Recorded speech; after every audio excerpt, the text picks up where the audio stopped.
Hello, ladies and gentlemen. This is Hollywood Matt Connolly with the double biceps. It is in the contract and legal requirement every single time we appear on camera. This is the Daily Combat Podcast as part of the AWE network. The co-host, co-breather of air, co-wearer of clothes in this very room. It is, in fact, the King of Sting, the Count of Monte Cristo, the Master of Disaster, Thunderlips, the ultimate male. It is, in fact, the winner of the Dave Stockbridge of the Year award. There it is right there, that illustrious award, being choked unconscious by Tito Ortiz, not John Cena, painted yellow. It is, in fact, Dave Stockbridge. Welcome to your own show. Well, thank you for that very, very warm welcome, Hollywood Matt Connolly. As always, it's an absolute pleasure to be here. And it was a pleasure to call some of the commentary with you at the recent AWE event. Yeah, absolutely. Oh, what an event.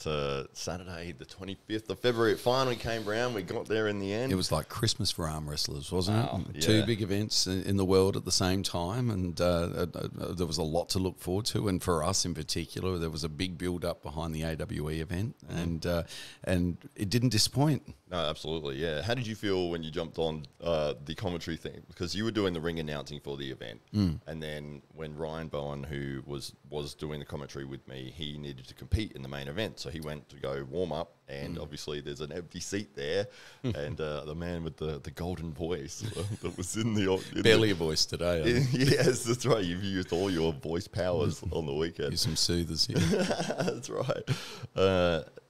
Filled that gap, filled that void in... And so running over to do double duties, and then we were running back and forth, handing out belts, and you were running into the ring to do the announcing and coming back to the commentary table. I wonder if anybody knew. I don't know. Maybe it could have been Keith that was doing the voiceover. Keith, he's always there when you need him. He's amazing.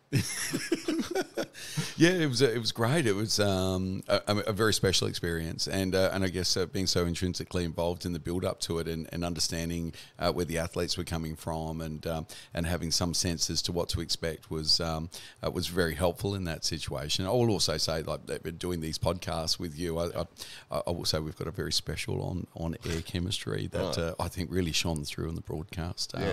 Whereas that other guy that was doing the commentating with, it seemed awkward and a bit disjointed, clumsy. It's the word. No, actually listening back to it, I actually did listen back to it because I didn't watch the broadcast, so I did listen to it on the way back, almost like a podcast. And, nice. Yeah, and what was interesting through listening back to it was you and Ryan had a great chemistry, and it worked really nicely, and I thought that there was that beautiful and delicate balance between colour and real thoughtful analysis and the occasional joke, and it was very light-hearted as well, and as well as having its more serious moments, and neither of you were afraid of getting excited and letting that come through, which I thought was a beautiful thing to listen to in the broadcast as well, and of course, and I always enjoy jumping on the mic with you. So by the time we got around to those feature fights of the evening, so it was actually a real joy to be able to and a privilege to be able to call with you those title fights at the main event and co-main event of the evening. That's right. So that was a really special moment, and one that I'll cherish for many years to come. Yes, me too. It was amazing, and to get that moment happening at after we sort of conceptualized this 3 months ago. Yeah. And it was just that Ryan had called out Chance Shaw, and he's like, I'm going to bring you over to Australia. Again. Yes. Yeah. I'm going to... Ryan Bluebon, for anyone who doesn't know, one of Australia's best arm wrestlers, and he had a previous match with an American guy, Chance Shaw, and much larger individual, right. big guy, young guy. Yes, that's right. And certainly a rising star in the sport of arm wrestling. Absolutely, yeah. And so Chance had won some key matchups over in the US, and Ryan felt, hey, this is the time. Like, this is probably a really good match, a rematch. He'd won the original, and he made a video saying, Chance Shaw, I challenge you to a match. I'm going to actually fly you out to Australia. And as soon as we saw that, it was like... I wonder if we could get him to come to us. Because we'd already had a date set out. And so some people have asked why it was that the King of the Table and AWE event were seemingly on the same day. Although we said it first. yeah, we very much did.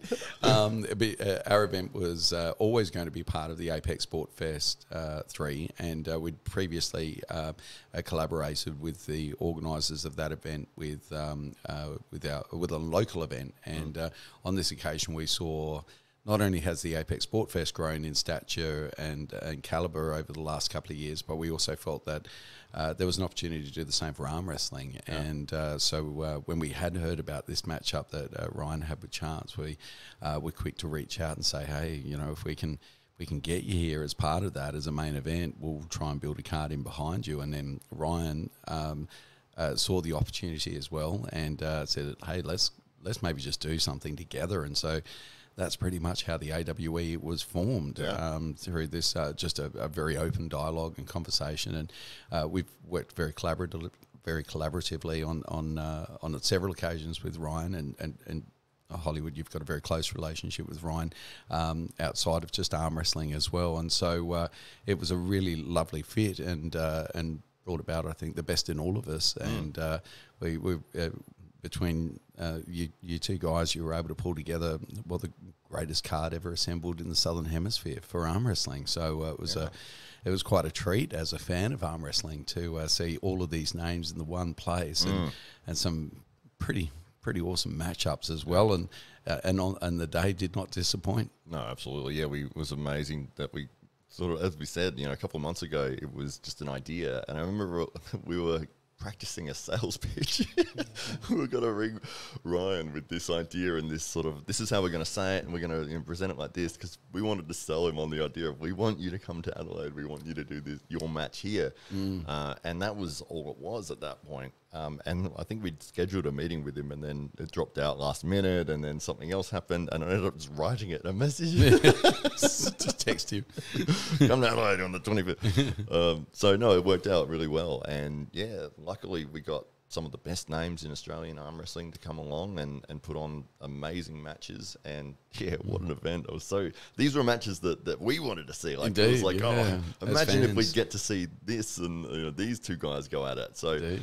Some of the best guys that have been in Southern Hemisphere, as you said, and it has built on so that we can push this towards the next event as well. So, yeah, but it really did establish, you know, post-COVID where the pecking order sat, because I think there was still some degree of conjecture over that. Although some of these men had met over the table previously, others hadn't, and it wasn't exactly clear what that top 10 would look like in Australian arm wrestling. But I think very much now there's a lot of clarity, and I think maybe one of the standout performers who really shone brightly on the day was Marcus Satirai. Yes, 162 kilos, 6'3", 6'4", a formidable man. Oh, yeah, incredible. Yeah, and lovely chap as well. And I noticed Devon Larratt's now shared the video of Marcus Satirai and said very, very, very nice things about him and about his potential and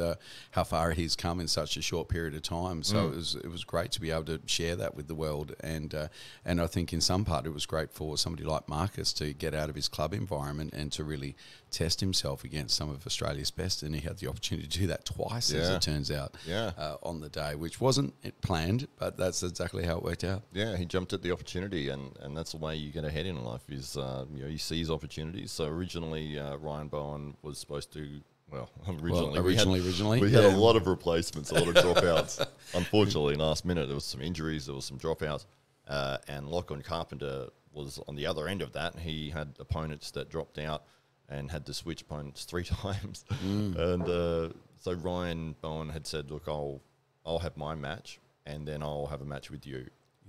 So that you've got an opponent, so you haven't wasted money and time to fly here and all the training and everything. So we'll get you here and we'll put you on the stage, and, you know, we'll see how you go. And I'll be, you know, pretty exhausted, so you should have a good chance.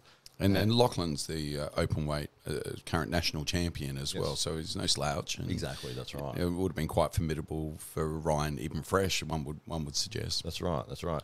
And Ryan had his main event match, and afterwards just had nothing left in the tank, and said, "Look, I can't perform on the stage with you. It's just going to be laughable. Like, I've got nothing to give you." And did you think for a second that maybe you were going to have to stand up and?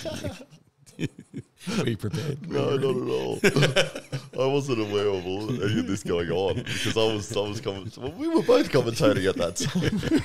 I was just wondering if you're harbouring thoughts deep within you. This is my moment. Would they ask me? It looks like the commentator's going to have to save the day. Not planned at all. Been waiting for this moment. That's right. Yeah, all these accidents that keep happening to all the pullers around accidents, the world. So, so Ryan had his main event. He was supposed to go against Lachlan Carpenter. He had nothing left. And did you sabotage Todd Hutchins' snowmobile? Is that what happened?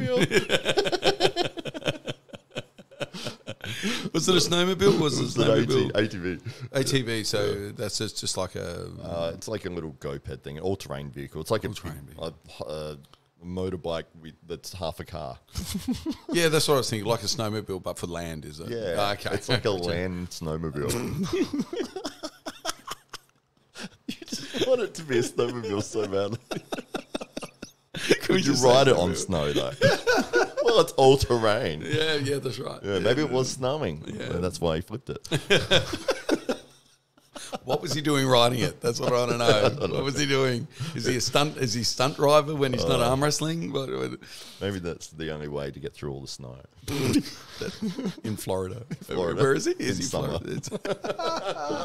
No, I'm not sure. Yeah. But he was walking in snow in his in his promo video. That's true. Remember? So that's where I think I've got.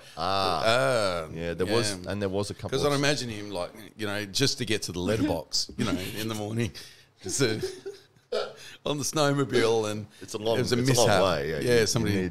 His wife needed something from the general store or something, and that's some miles away. So he was off, and a deer emerged. Took the angle a little bit too tightly, and but there was scant information with respect to the accident. So it was very much left up to my imagination as to what. I like how you're doing like a sort of a wave ski motion. Yeah, because I'd imagine that's what a snowmobile's like, not having ridden one before.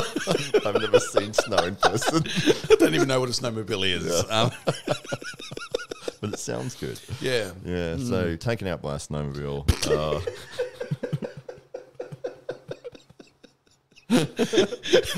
They are hard to sabotage. I do hope Todd's all right, though.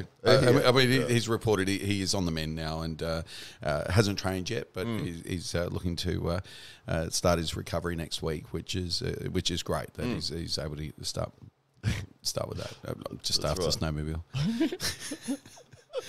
Yeah, for sure. So anyway, we had a last minute swap at the very end of the day, and it was that Marcus stepped up and said, "Hey, I'll go against you. I'm fresh." Yeah, yeah. Despite having pulled Adam Laura, who is a mega mass monster from Sydney Spartans, and having won that match as well, and Marcus had won that one, and said an hour later, well, okay, I'll go again if you haven't got anybody in Lachlan, and he stepped in and beat Lachlan as well. So we've answered a few questions, and all of a sudden Marcus Tirai skyrocketed to the top echelon of arm wrestlers in the Southern Hemisphere, and perhaps can be talked about in the top 3 or 4. Yeah, absolutely. Potentially he's making that argument for himself. Yeah, without it, I mean, his size, his strength, his dominance, it would be tough to put him out of that top 4 or 5 guys. And another big surprise packet on the day was Hamza, the Hammer Hodgic. So he surprising for some, not for all. All the smart money went on the wrong man, didn't it? Yeah. So the Jamie Barrett train ground to a halt on Saturday the 25th of February, and Jamie's a lovely young guy, and it was tremendous to have him here, but to see Hamza, I guess, wrestle that crown away from him as the top junior, and to maybe slow that hype train down a little bit and bring some attention to himself. And I think in the post-match interview I might have mentioned that he's very much been training in Jamie's shadow. And whilst all the attention's been on Jamie, he's been quietly working away and working on his craft. And Saturday we got to see the result of all of that. Absolutely, yeah, for sure. Should we go through the results very quickly? Let's go through the results. All right, so our first matchup, we had a left-handed match with Christian Bowes and Stephen Carroll, who was a last-minute replacement. Originally, it was supposed to be Christian versus Lass Botha, but Lass got injured. and then it was supposed to be Christian Bose versus Brett Coots. Unfortunately, Brett couldn't make it. And so Stephen had been lobbying for that match. He wanted it. He wanted that match. He'd been hankering, hadn't he? Hankering very much. Yeah, snowmobiling for that match. And very. I mean, Stephen's 135 kilos now. He's as big and as strong as he's ever been. There was a delightful little video of him curling 70 kilos. So obviously a really strong young man. And Christian is the current champion, national champion for left hand. Well, no, he was. This is what's interesting about it is that Christian's reasonably new to the sport, but he was ranked number 1 in Canberra, and he had recently gone over to the Sydney Spartans Club and had been very dominant on the left hand over there. So. Yeah, he was a little bit of an unknown quantity, but him and Stephen had a match previously. Stephen went through a bit of a trip through that the Stephen Carroll tour of the Eastern States. That's right, exactly. And he had a super match with Christian maybe 6 months ago or something, and he said it was pretty close. He said Christian actually won that one, but it was close. And he goes, I really want a rematch. And he goes, if anyone drops out, I want that match. And he got that match. Unfortunately, it didn't work out in his favour. No, because it looked like as much as Stephen's been gaining strength and size and working at his craft, Christian Bose has been. Well, he was mega. There was no doubt about that. There was very dominant in that matchup, and so Stephen was walking away, scratching his head, wondering what to do next. Yeah. So obviously, the answer to that is 90-kilo dumbbells. So we'll see. We see. Well, I'm sure we'll see Stephen back bigger, stronger, and better than ever, and back on an AWE card sometime soon. But Christian Bose has certainly earned the right to call out his next opponent and see what comes next. Yeah, it's one of those things that's difficult when you're a specialist in. I mean, arm wrestling is a niche sport to start with, but then when you're a specialist on the left arm, it can be difficult to find top level competition. Well, Brett Coots was a great matchup because you really had that unknown quantity in Christian, and of course, very very much so. Brett is the OG of left hand arm wrestling in Australia, and so it would have been quite satisfying to see where the pecking order sat and where Christian kind of where it was that Christian fit in that whole narrative. But on this occasion, we didn't get to see that matchup, but we did get to see that Christian Bose is perhaps head and shoulders above the rest right now. Yeah. So dominant. So dominant. I don't know if Laz would have had anything for Christian Bose, so I think that maybe he dodged a bullet there. Yeah, potentially, especially being injured. He was going to pull it.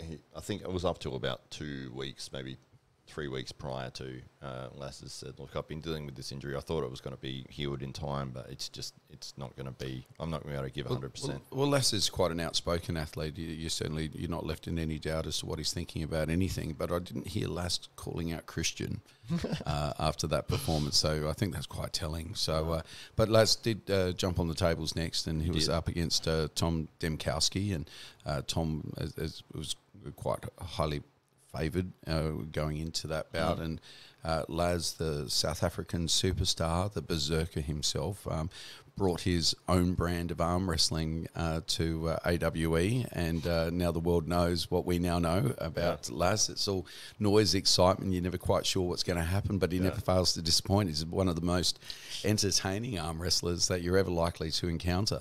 Absolutely, yeah. This is why I was so excited to get Laz on the card, because his style is handmade for like mainstream consumption. This guy's an entertainment wildfire. I mean, you put him on the table and have a match. It's you can't look away. He's yelling, he's screaming, he's leaping up on the table. He's giving it absolutely everything. There's arguments with the referee. There's this, there's that. There's just fire and character all over him. It's all fireworks. Absolutely. Yeah. It's almost like Devon Larratt in a way, but to his style, and I think this is why Tom maybe, so Lass did end up winning this match 3-0, but Lass's style, unless you've sort of prepared yourself or encountered this before, it is ultra aggressive, and it's like it's not a slow, methodical win this position, get this, and then roll. It's just explode into everything. He really does risk it all every single time, and I think that can be quite intimidating. And this had been billed by Jake Ward as the rough against the smooth, and Tom being the smooth, and Lass being the rough. And I think that was a pretty good analysis, because that's pretty much how it played out, where Tom was just trying to find that next position and trying to get comfortable and work his way through it, and Lass was giving him no opportunity to do that whatsoever, and yelling at him at the same time, screaming, So it's I mean, now the world knows about Laz, the berserker bolter. So he's no longer just a shadowy figures in the chat rooms, arm wrestling chat rooms of the world, getting banned by Engen. Getting kicked out by Engen, and so he's now. Legitimately one of the AWE superstars, and it'll be very interesting to see what's next for Laz Bolter, and Tom Demkowski will walk away and think again about his approach and what he'll bring to the table next time, and look to test himself against the best once again. Laz's style is so strange in terms of, because he's building momentum almost, because he's hitting and he's hitting and hitting and hitting, but it's like he's swinging your arm. Yeah. And you're trying to resist it. But then when he builds momentum, you get sort of, you get lost into where you can find the resistance. Will actually pull your arm back. So will pull you into a dominant position just to pull you back. Yes. And so you're not sure at what point you're resisting, because you just want to resist whatever pressure Laz is giving you. But he might be giving you the pressure that you want, but you can't take advantage of that, because you kind of thinking, what's going on here? And he's building momentum, and then all of a sudden he's going for the pin back. That's right. So there's not another arm wrestler in the world like Laz, the Berserker Bolter. That is 100% sure, and it's great to see his brand of arm wrestling get an audience as well. Absolutely. And so we also answered a question there about Josh Barker. Is Josh Barker a world-class under 70 kilo arm wrestler? And I think, we all walk away from his matchup with Taron Broad thinking, yes, even though he didn't walk away with the win on this occasion, Josh, and speaking with him afterwards, walked away with a lot of positive impressions of himself, and how and his areas of weakness that he felt that which was through his pronation and in his hand. He, having squared off against Taron a few times over the last 12 months, all of those areas that he felt weak in previously, he no longer did, and put up a considerable fight, and as well as the best part of 10 or so kilos. I mean, Taron's world class at 80 kilos, and so Josh to put up the struggle that he did was quite commendable, and a real positives walking away for Josh from that. But I guess the big question after seeing Taron's performance is, how would he now go against Sam Burnett?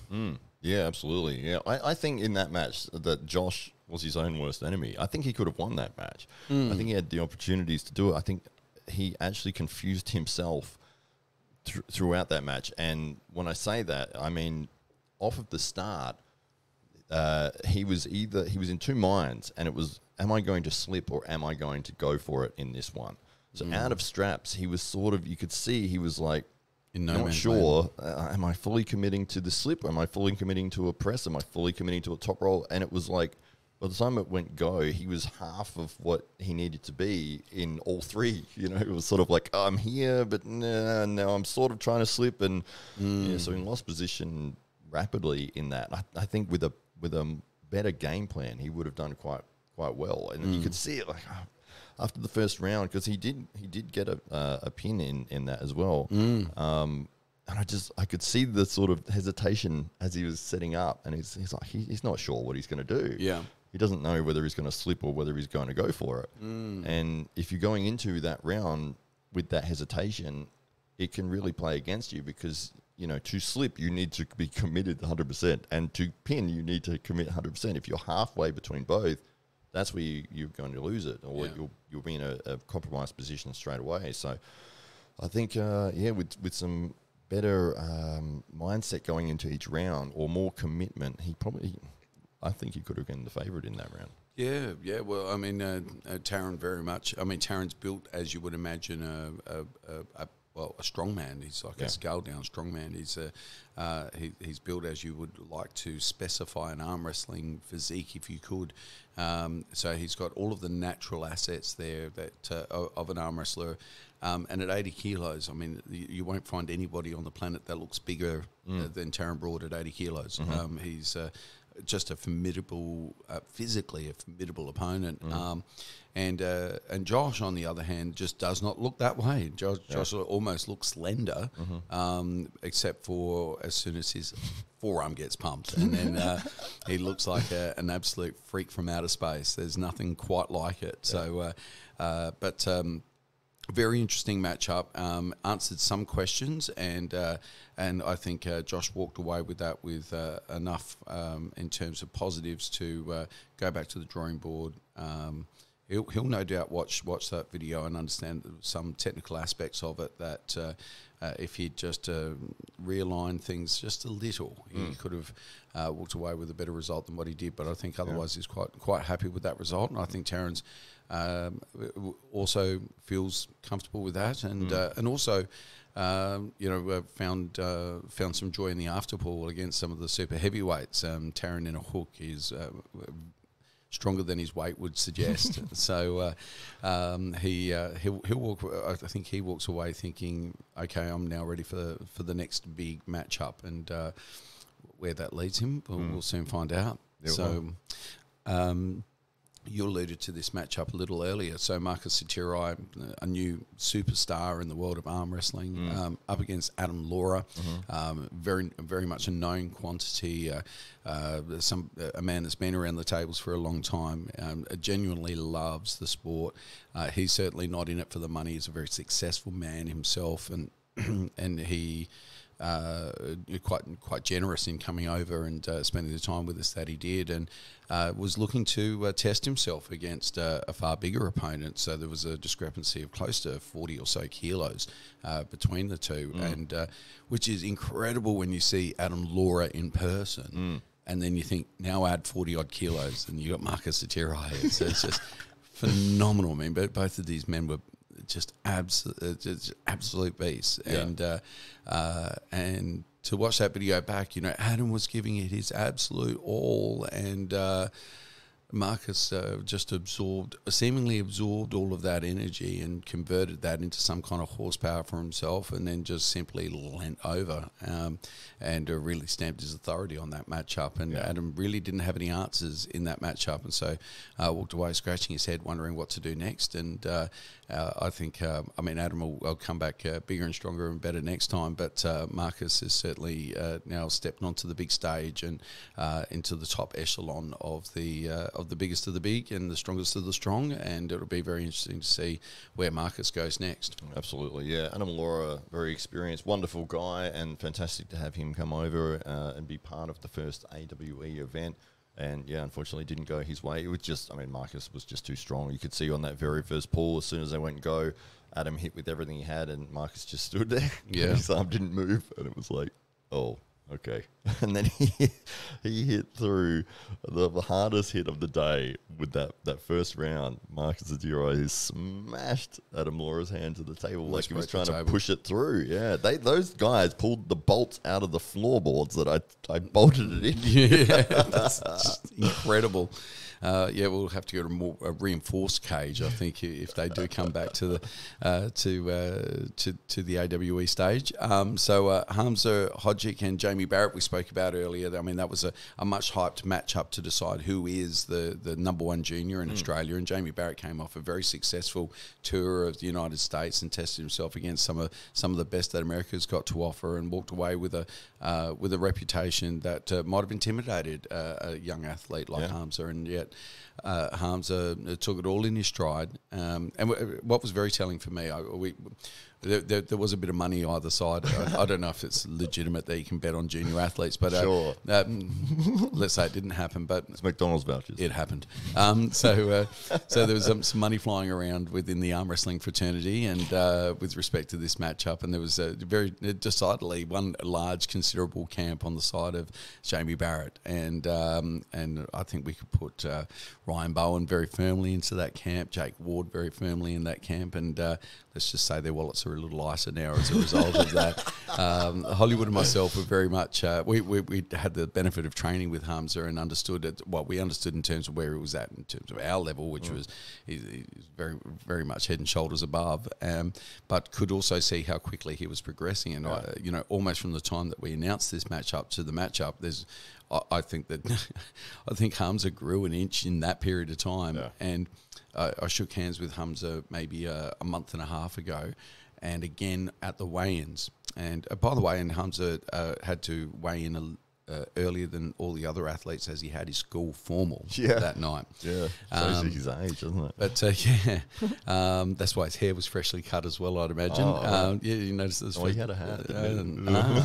So first time I've seen him with his hair short, actually. And but when I shook his hand, I thought that's not the same hand that was attached to Hamza last time we shook hands. It felt... This was marked as 0 as a hand, and you went, oh, sorry, I've grabbed the wrong person here. Can you take the basketball glove off, please? Baseball glove, I mean. But Hamza, stepped on stage and with the point to prove, and very much did that, and I think shook the arm wrestling world and realigned where people think perhaps Jamie is at in some respects, but also... Hamza is well and truly wherever Jamie might be, head and shoulders above, and walked away with the first belt of the evening, which was the AWE Junior Championship, and he is now the AWE Junior Champion and has that belt securely wrapped around his waist. Yeah, absolutely. Yeah, it was an unknown match for me, and these sort of rivalries, or it was all in fun, but. I've never met Jamie, and I had never been on the tables with him, obviously. So I had really no information to go on as to whether or not he was way above Hamza or I just hoped it was going to be a really good match. But every time Ryan or Jake would sort of talk about it, they would be like, our boy versus your boy, and it was like, all right. It's going to be like that, is it? Yeah, sure. And then, we had some fun little bets, which made it a lot, it always spices things up when you put money on the line. But yeah, he was very What did you spend the money on? An Aussie arm wrestler T-shirt. Oh, that's right. Very generous of you. Yes. Gunter's Bykovs and Mario Tambarkas. Now, there's a little bit of history here because we did have an event in Adelaide, and Mario was originally due to attend that event and wasn't able to make it. And Gunter's, I don't think he made much of the fact that he was likely to turn up on that day, but casually just walked through the door and looked around the room, and when Mario wasn't there, looked very disappointed. Steam coming off of he was very upset. You could see he must have trained for that, and he was looking forward to it. Mario, unfortunately, unable to make it. We had the impression that he was going to be there up until a few days beforehand. And so, unfortunately, the message didn't get through to Gunter's in time, because I think we found out maybe 3 days prior that Mario wasn't coming along, and we were organising everything else, and just it didn't happen to get to Gunter's. So he's turned up expecting that Mario's going to be there, and unfortunately he wasn't. And because it's a tournament comprised mostly of local arm wrestlers from the South Australian arm wrestling community, it was not at the level of Gunter's Bykovs. Certainly. So he said, look, if Mario's not here, he goes, I'll just leave you guys to it. I'm not going to enter the tournament because... I'm not going to take you $1,000. I'll go home now and think about what I do next. Right. And I think he just went home and trained even harder by the looks of things, because Gunter's turned up looking very good on the day. I mean, for keeping in mind, Gunter's is 50, Mario's 26. And what was interesting about this matchup, that Mario was actually the known quantity of the two athletes. It was the younger man in this case that we understood where his level was at. He'd also been over to America and over the last 12 months and spent time amongst the best of the arm wrestling community over there. And so we had some inkling as to where Mario sat. Whereas Gunter's, he's been in the shadows for 5 years, having retired essentially due to lack of competition, just lack of challenge. So he stepped away from the tables, and Gunter's has got two teenage lads who have over recent times taken to the gym and have been dragging Dad along with them, and Gunter's has been slowly working himself back into a competitive shape, and for a man that hadn't competed in best part of 5 years, he displayed no signs of ring rust and was quite dominant in that matchup. There was it was interesting that Mario may have been able to capture Gunter's hand on a couple of occasions. It seemed that he really had enough there, but just not the base low power of Gunter's, who admittedly was carrying an extra 20 or so kilos over and above Mario, and is maybe 2 or 3 inches taller as well, and all of those are factors that can be taken into account. But really what you did have was Gunter's previous Australian champion against Mario, who's been the man to beat for many years, and Gunter's reasserted himself as being the man.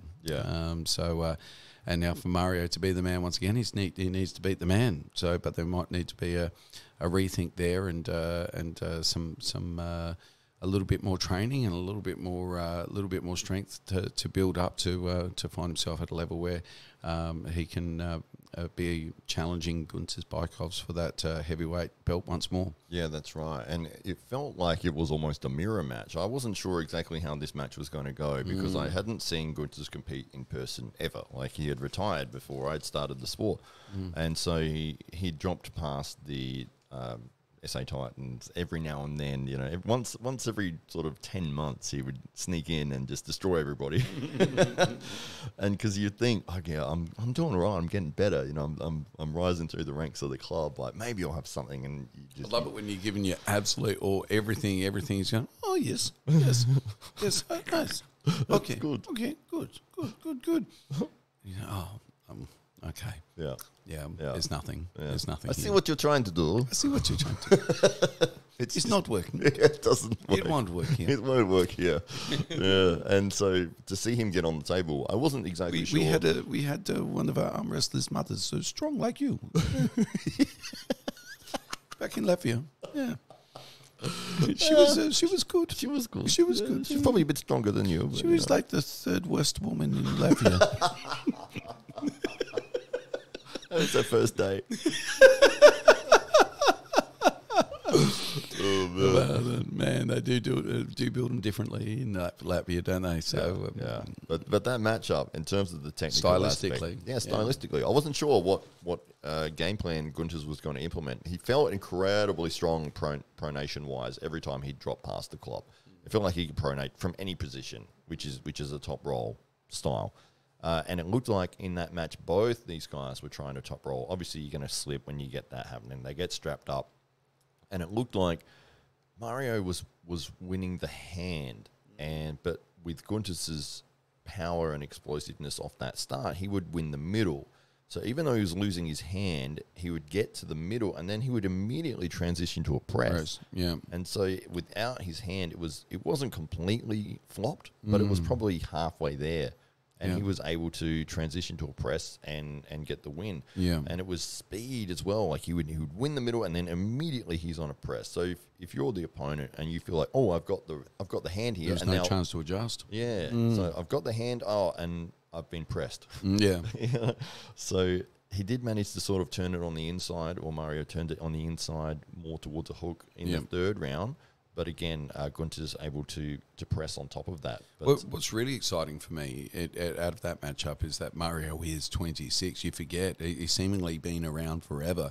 And you just imagine, you know, there's I don't know a strength athlete that's at their prime at 26. Yeah. You know, so he's got muscle maturity to look forward to. He's got that tendon strength, that specific strength, all of that. Still to look forward to. So he's not even coming into his own yet, and yet he's been at the top of the table for so long.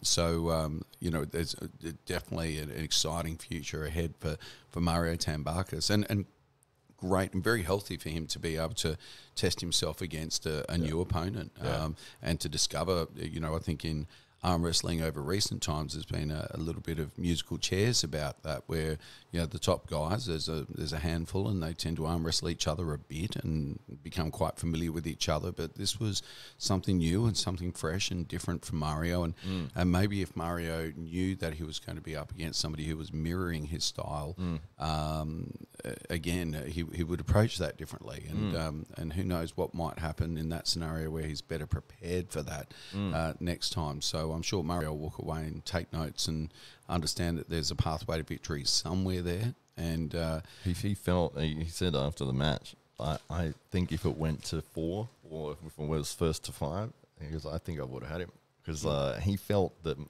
his Gunther's hand was gassed to the point where he could have taken control if the match had continued. But obviously it was first to 3, so that's all she wrote. But it was interesting to find that he felt if the match had gone, if it was 6 rounds, or if it was first to 4 or first to 5, that he probably would have made a comeback there. Very interesting. And I guess with this is a question that's come up in the world of arm wrestling over the last week or so, in terms of, and we saw it in our own main event between Ryan and Macho Oringo. So we've got the larger athlete gassing, and not capable of completing the 6 rounds. Yeah. And is that a win or is that a loss? Should be a loss. And in Hollywood Matt Connolly's opinion, perhaps it is a loss. And there's perhaps some iteration and refinement to that in the world of AWE. That if opponents are going to agree to 6 rounds, then that's a 6-round match. It's not something that you can walk away from just because you've got your nose in front and the numbers seem stacked in your favour. So, and I think that opens the door perhaps for those people that aren't necessarily mass monsters, and the smaller athlete that's able to oxygenate their system and recover more quickly and put themselves into winning positions over a longer run. So, stay tuned to some innovations in that space when you next watch the AWE. We're doing first to 4. First to 4. First to 4 is how our matches will be in the future. You've heard it here first. I've never been a fan of the 6 round, regardless, for exactly that reason. Somebody gets 4-0 up, and then they either quit or they just lay down for the last 2, or they just goof around for the last 2. And it's like, what's the point of that? It should be, and having first to 4, if you're up 3-0, good on you. You've still got to get another win to finish this. You've got to actually decisively end the match. You can't choose to end, and that's what you saw with Levan and Hermes on the weekend as well. He was up 4-0 and couldn't continue. And it's like, okay, well now it's 4-2. Yeah, sure, you still won the match. Yeah, but the fans are there. It's supposed to be 6 rounds, and you're only doing 4. Well, let's do first to 4. So we force you to continue, and you must get to 4. You can't be goofing off. If you want to mess around in that last round, you might have opened the door for a comeback from your opponent. Well, it'd be very interesting if, say, Mario Tambakis in this case, it says, well, look, I want a rematch, but I want it under the agreement that we're going to carry it through first to 4 or first to 5 or whatever it might be, and let's see who wins under those conditions. It makes you wonder what might have happened with Ryan Bluebone and Macho Ringu's matchup. If it had stretched out another 1 or 2, would Ryan have had enough? Although I think both men were pretty spent at that stage, but nonetheless, it was that that door being ajar that Ryan needed to be able to sneak through and stick his boot in there and make an opening. I guess we'll never know now. But this is one of those things is for, like you said a second ago, if somebody, in terms of the endurance side, is a factor in a match. If you're having a super match and somebody else is just incredibly explosive, well, maybe their explosiveness starts to wear out after 3 rounds. And then it's like, well, what have you got now? Because you've got 3 pins, but now you're gassed. Like, what else do you have? And I think it creates a more well-rounded athlete. Because if you get the first 3 wins, great, you've still got to get another win. It also provides an opportunity for the giant killers. Yeah. You know? So very interesting, very interesting. And, of course, Blue Bowen versus the Beast, Head Morris. That was an exciting matchup. Yeah. Whenever you've got somebody who's 165 kilos in the cage, I mean, it's across the table, it's always a sight and a spectacle. And we knew how strong Mataringi was before he stepped into the cage, and we knew what a formidable opponent he was going to be. And of course, it was all on quite late notice, and Ryan had been preparing for a very, very different opponent. Although originally it was Chance Shaw and Ryan's early preparation for that matchup he felt was going to keep him in good stead when facing off against the Beast. So what was your read there? Yeah, surprised, actually. I thought Ryan would have been the favourite in that matchup. Fantastic that Mataringi stepped in last minute, and I think it was 2 days' notice when we had Michael Todd, unfortunately, with his snowmobile accident. His ATV accident. Yeah, that's right. So, yeah, fantastic that he came over, that we were able to put on a main event and a quality main event. And the comments from people when we announced that matchup as the replacement once Todd Hutchings had been injured was that they were looking forward to that more, because it was almost seen as a bit of a squash match having Todd Hutchings and Ryan Bowen. So they were like, oh, he's just going to flatten him. You know, if Ryan can do anything, that'll be the only talking point.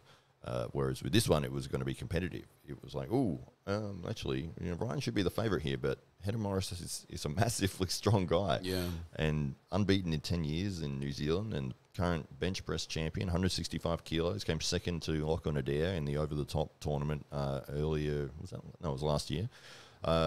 Huge man. And then getting in for a 6-round match on 2 days' notice against Ryan Bowen. And it was a great match as well. Very interesting. A lot of back and forth. There was no flash pins or anything like that. There was no dominant, just overpowered victory. It seemed to be a real fight over the centre on a couple of occasions there, where it could have gone either way there for a moment or two, and just seemed that Head Morris just was able to apply that a little bit more pressure, get things more on his side, and from there, for as long as he had hand control, he was able to keep moving forward. And on maybe the 1 or 2 occasions where he didn't, he was able to press through that and see himself to the pin. Yeah, it was interesting. You almost saw every single possible technique come out from both guys there. Yeah. Ryan pulling out a King's move, and even on the second round. But it looked like, and this is one of the things with Ryan, is that he's known for his hand and his wrist strength. And it didn't look at any point in the match that he willingly gave that up or that he lost that. And especially in that first round, he still had the cup in his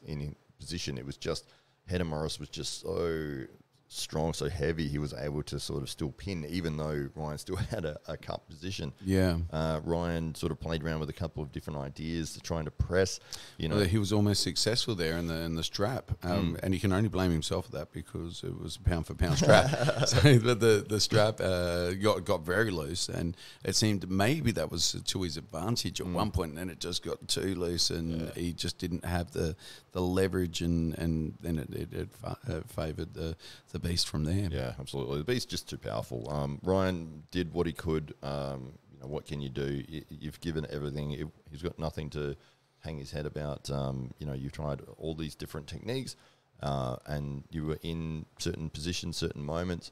The Beast just too strong on the day. Well, it's incredible to think that maybe even just a matter of 3 or so months earlier, Ryan was literally half the weight of his opponent. Yes. So, we saw Ryan Bowen in his biggest, strongest ever shape, and as a newly minted heavyweight, and up against one of the strongest men this side of the planet. What an opponent to pick. Of all the people. But, I think that speaks to Ryan's courage as an athlete. Ryan certainly had more to lose in this situation than anybody else. Ryan could have licked his wounds and said, Todd Hutchings isn't here, he's injured. I'm sure he'll be back in a few months' time. Let's just postpone it. We'll do it all again. We'll run this back. This will be fine. And we still would have had a spectacular card. It would have been a lovely event. We would have caught up. It would have been great fun. It would have been nice and fresh for after pull, and the public would have had a great time. But it speaks volumes of Ryan's courage and determination, not just to put on a great show, but to test himself regardless of what might be coming your way. And he'd naturally prepared for, and a lot of people aren't aware that it was a third opponent along the way that dropped out. So we had 3 main events cancel, and Ryan had primed himself for all 3. During the course of the preparation, and in what was a pretty short period of time to be preparing for one opponent, let alone 3, and in the end 4 different opponents, and all vastly different weight categories, all vastly different styles, but interestingly, his final opponent was probably the one that was most known to him, that he was most familiar with. But then what we saw was a new version of Madaringa. Yeah. He was, and many people were commenting how much more technically proficient the beast was.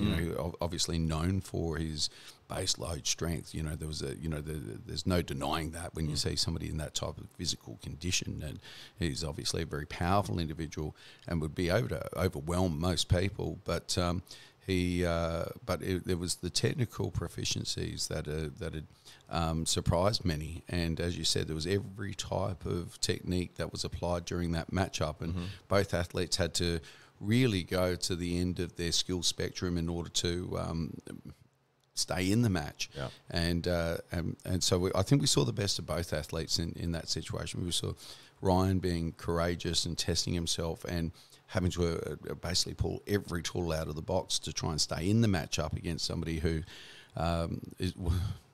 was twice as the weight just a matter of months ago.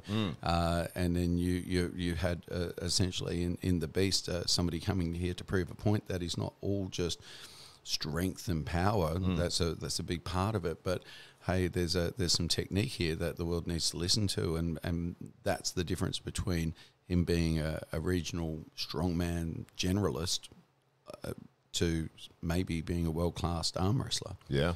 So we saw enough in Ryan there to feel that as a heavyweight, he's still got a lot to offer. And with Madaringi, we saw that here we go. We've got somebody who's going to be stepping on the world stage again, and has a lot to prove against the top echelon of athletes. Yeah, I think Ryan has been targeting that 105 sort of kilo world ranking, which is where you've got guys like Irakli, you've got John Brezink, you've got Ongabayad, you've got guys. Hollywood Matt Connolly. Yeah. Yeah. The deadly. That's the final boss there. Just waiting, just itching to get off the commentary desk. That's right. It's just, you need somebody. Do you need somebody? Are you hurt? Can you continue? I'm ready. Oh, you can continue. Okay, never mind. Take me in. Are you sure? Yeah. But yeah, fantastic event. I'm so glad to put this on together, and yourself and Ryan to put all these things in place, and create the AWE, and yeah, it was a whirlwind of fun, of creating content and getting shirts done and organising this and production and videos and photos and athletes and flying people and meeting people at the airport, and yeah, it was great. One funny thing was I had to pick Ryan up from the airport, and we're in Adelaide Airport. It's like a long drive of you've got to be crawling along at 2 kilometres an hour, and if you see your person, you can pull over and pick them up, and then you got to get out of there. It's like a no standing thing. There's like 20 guys standing there, like ready to tell you off if you stay there for more than 3 seconds. And I'm looking, and it's like, okay, there's a family, there's like an old lady, and then this like dude just standing there, like it's like it's like, oh, there he is. That was him. There's Ryan Bowen. He's the world's strongest ginger. Stood out from the crowd, looking massive. He was 107 kilos. Pure fury. He was ready to go. He was in shape, and he brought everything he had, but. Unfortunately, on the day, it wasn't enough against 165 kilo, enormously strong Manawaringi Head Morris. Indeed, and so it raises questions. What's next for Ryan Bowen? What's next for many of these men that faced off on the card, and AWE 2 and 3 might start answering some of those questions. That's right. Looking forward to it. Should be great. Well, thank you very much, Hollywood Matt Connolly, for sharing the mic, not just today, but on the day of the big event. And to everybody that's tuned in and checked out the excuse me, so the live stream, and who bought the pay-per-view and who put their own money down to be part of the event. We really do thank you. Without you, there would not be an event. To the athletes, of course, that took a punt on something new and turned up and came all the way to Adelaide in order to compete. Absolutely amazing, and we thoroughly enjoyed hosting you, and we certainly look forward to doing this all again on the Gold Coast very, very soon. We've and of course to all of the arm wrestling influencers and all the people within the arm wrestling community that have highlighted the event, made a video about it, reviewed it, spoken about it. Jake Ward in particular for covering the event, and Uncle John who took the time out of their very, very busy schedules, especially with King of the Table being on, and I'm just blown away that Jake took the time in order to cover the event the way that him and Uncle John do in their customary signature style, and so that was absolutely amazing. And we're deeply indebted to all of the guys out there in the arm wrestling community that took time out of their day to shine a light on the AWE, and we'll have that. So a few questions that came up. No, I'm not Kratos, so that's he is. He's just like he's 3,000 years old. But no, I am who Kratos is based on. The AWE store will be up very, very soon. So for those people that like the shirts and have their favourite athletes, they will soon be able to jump into the store and grab themselves their shirt. One of the cool things about that is the athletes are getting 50% of each sale of the profit. Is that correct? Yeah, correct. So the athletes benefit. So if you've got a favourite athlete, you want to get behind them, then you can certainly buy their shirt and store and wear that proudly and know that it's going to a great place and helping these guys turn pro. And that's really what we're all about here at the AWE. So there'll be hats and there'll be hoodies and all of that type of normal merch that you're used to coming across. But you'll find all of that in the AWE store very, very soon. And big announcement, of course, on the day was that Monster Michael Todd was going to be appearing at AWE 2, and almost immediately after that announcement is bicep snap. It's like 12 hours later or something. Just crazy. So the curse of Ryan Bowen continues to cast its shadow over the arm wrestling world. So we wish Monster Michael Todd a very speedy recovery as well. We seem to say that a lot of our feature athletes at the moment. Was it a snowmobile accident? There were snowmobiles involved, right? So it was in a tournament. I saw the footage as I was driving in. Ah, right. Yeah. So what did that look like to you? It didn't look. Seen it. I've only heard speculation. Right. It didn't look too bad. If you watch it, I think there's like a 40-second clip, and I reckon it was him that put it up. He's gone for a pin and they've slipped apart, and it just like sort of rubs his arm, and he's like, "Oh, that didn't feel right." Yeah, and then he's like, I don't think I'll continue. And obviously that was the tear. But yeah, unfortunately for Monster Michael Todd, we won't see him at AWE 2, but we may see him in the future. And naturally, hope he gets well soon. I understand he is waiting on his recovery plan to be rolled out, and waiting to find out the dates for surgery. And once he's got those dates locked in, well, you'll know more about how long it's going to take for him to be able to get back on the competitive table. And, the world's not the same without Michael Todd driving around winning arm wrestling competitions all around North America. That's right. So we hope to see him back out there doing it soon, and of course on an AWE table sometime in the not too distant future.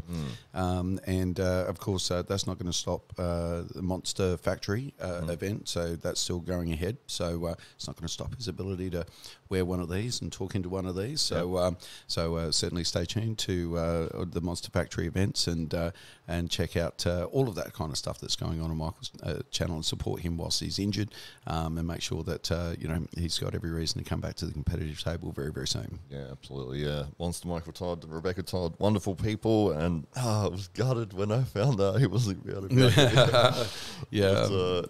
we'll work with him in the future, and obviously when he's 100% again. And he was pulling left arm something or other yesterday. Figured out a king's move on his left, so maybe left arm is an option. maybe it is.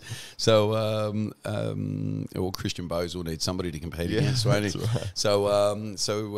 To everybody who's been involved and tuned into the podcast and supported us over the last couple of years that we've been talking into microphones and been along on this journey with us and stayed for the event. Thank you very much. We're very much indebted to you, and we look forward to bringing you more of this and more big events very, very soon. So thank you very much, guys, and stay tuned for more.